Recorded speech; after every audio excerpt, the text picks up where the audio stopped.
And another 10 years and I might be around to be asked, or 15 years might I. And to offer some, hopefully some indications and advice on the art of line breeding. I also feel a touch of nostalgia when I see like Shawnee and Paddy and Paul. When I think that almost 60 years ago, as a 15-year-old, I was so proud to be Assistant Secretary to that great gentleman that Shawnee and I shared a friendship with, the late Tim Donovan. Before you start trying to work out my age now, I said almost 60. Later was this assistant to Paddy Power, Emma Street. One thing I remember both that they had in common, they had beautiful daughters. Tonight I'm also reminded of such staunch deceased members like Dinny Gorey. A side issue of Dinny Gorey, it was such a warm hobby. I remember as 15 years of age, it was my first year to show champion, and I showed in Carlow. And as the local lads will remember, Dinny was manager of Lowry's, a hardware store, and they also sold seed. So I go down to Dinny, and Dinny had Yorkshire's at the time before he ventured into air and how to acquire.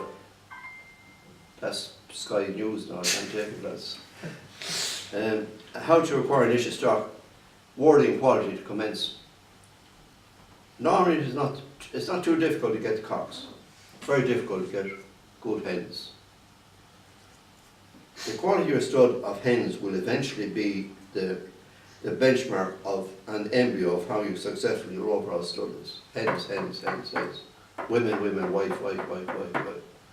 And I'm reminded about, I was saying at a meeting many, many years ago that the size comes from the hen. And another member, Billy Brett, disagreed with me. I don't know. And I said, well, for those who would know, I said, I bet your mother's people were all very big. And they were,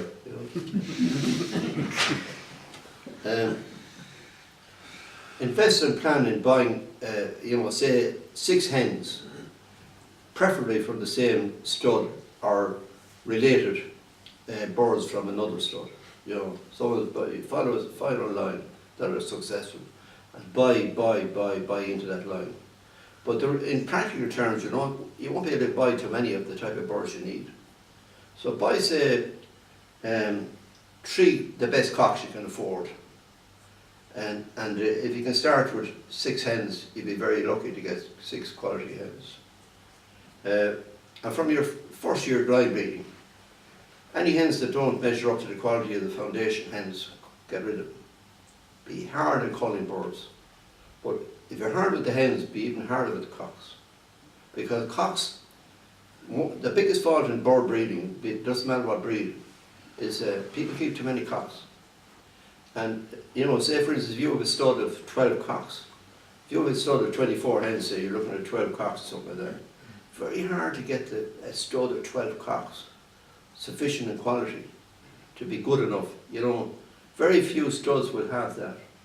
So be very, very, because remember, if you're pairing a cock to 2 or 3 hens and it's got faults, right, all you're doing is multiplication. How am I doing, lads? Anyway, any hens that don't measure up to the quality of the foundation cock, cull them. Be ever more severe in culling the young cockbirds. Right? Don't keep them, just don't. Some people kind of keep cockbirds because he's related to such a bird over there and that's a fair bird, but false will only breed more false. They won't just breed, they'll multiply them. Obviously when choosing the initial cocks, pick the colours that match the hens, like in other words buff to yellow, say and the glossers of course, concert to corona. Hopefully if you have a good breeding season in year 1, you should be able to keep, to increase your stud of hens by say 4, and obviously increase your stock of cocks accordingly. You're now on your way to establishing a line bred stud of birds. for me, the system and discipline of line breeding is like buying a jigsaw, and I think this is appropriate. You buy a jigsaw and there's all these pieces in a box, right? And your skill is measured by how you're able to put those jigsaws together. Never ever would you buy a second box of jigsaw and try and intermingle box B with box A. Lunacy, madness. It would be silly disastrous. Same thing with line with stock birds. If you start trying to bring birds in from different lines, right, you're at nothing. Go back to the drawing board, start again. Unless they're all, birds of similar quality, similar lines, similar bloodlines. The damning thing in life really is and the older I become, I realise it. We are where we came from, be it animals or birds. If we're fortunate enough to have good parents, we have a great chance in life as humans. Just measure too far off that with birds either. Similarly, don't buy birds with different bloodlines and introduce them to line A, line 1. Eventually when your results show years later that you have perfected line 1, then you start second line. And you become critical of your first line. Always criticise your own birds. Never, never, never accept the standard of your birds. Always look for something better. Don't mind about anyone else. Doesn't matter who praise your birds at that. You're the critic.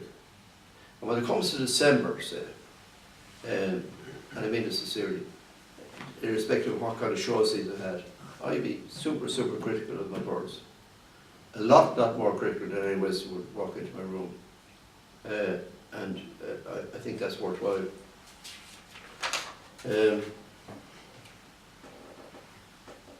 Line breeding with skill will fix the virtues of your stud and compound them like compound interest.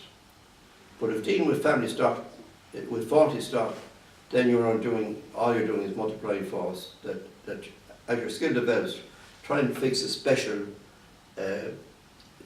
feature in your birds. Like I suppose for Paul, I suppose borders to be round the body, like a shank. Angle the shank to the leg. Glosses will be. Johnny always had good, particularly concerts, so they were cobby little birds. I suppose the glosses of anything now is to have them cobby and short. In my case, Yorkies, I try to establish that they'd have a longer shank, and in particular a high shoulder, which is like Sean Paul with the rounded shoulder. It makes them distinctive. The only negative with this is that they become recognisable in show bench. So ownership, without character, becomes obvious.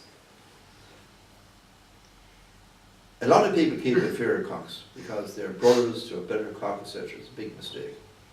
Inferior cocks will only transmit their faults and never enough virtues to warrant their retain them. It's 27 years since I bought a bird, and it's not just mean this not.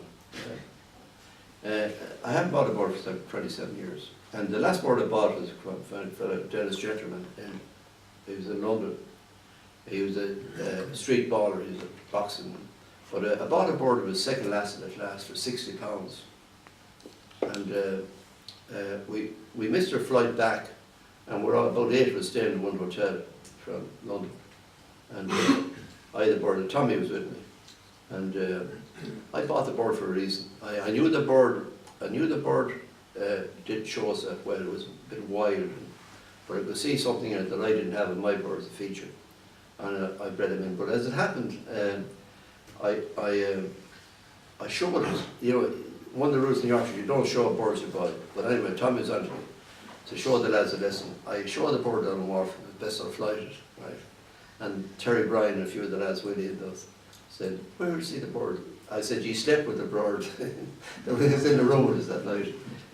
And there's no need, you've developed your line of birds, you have to be ruthless. You don't bring in anything. You say you see a fair bird at a price that you can afford and stuff like that. Unless it's something special. what I do, when I bring a new bird, it's always, say, 50% of my own blood. A result of my gifting or loaning a cockbird to a breeder. I rarely, not generous enough to give hen birds, probably. I would in certain cases, but giving a loan a cockbird to a breeder who already has my blood. One of the reasons Yorkshire Canary fancy in Ireland is so successful in Ireland is that some of the swap birds. Another reason that we never allow the price of birds, to become extreme. And